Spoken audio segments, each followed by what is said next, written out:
জামালপুরে দেওয়ানগঞ্জ থেকে ৫টি মরদেহের অংশ উদ্ধার করেছে পুলিশ। সকালে দেওয়ানগঞ্জ বাজারের ময়লার স্তূপ থেকে এসব উদ্ধার করা হয়।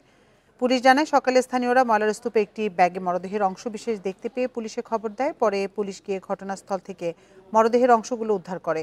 ব্যাগ থেকে 5টি মাথার খুলি, 5টি পাঁজরের হাড় ও 14টি বড় হাড় সহ মানবদেহের ছোট ছোট অংশ মিলিয়ে 80টির মতো হাড় রয়েছে। এই ঈদে জামা জুতো অ্যাক্সেসরিজের ডিসকাউন্ট। হাড়গুলো উদ্ধার করে থানায় আনা হয়েছে। হাড়গুলি চিকাজানি ইউনিয়নের মণ্ডলপাড়া কবরস্থান থেকে চুরি করে নিয়ে যাওয়া আসা হয়েছে বলে ধারণা করছে পুলিশ।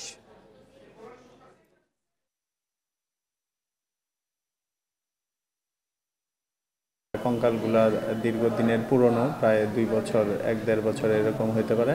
তো এই সংক্রান্তে আমরা প্রাথমিক যে তথ্যগুলো পেয়েছি যে মণ্ডলবাজার একটি কবরস্থান আছে, ওইখান থেকে এই কঙ্কালগুলা মিসিং হয়েছে। তো এই বিষয়ে আইনি প্রক্রিয়া চলমান আছে, অভিযান অব্যাহত আছে।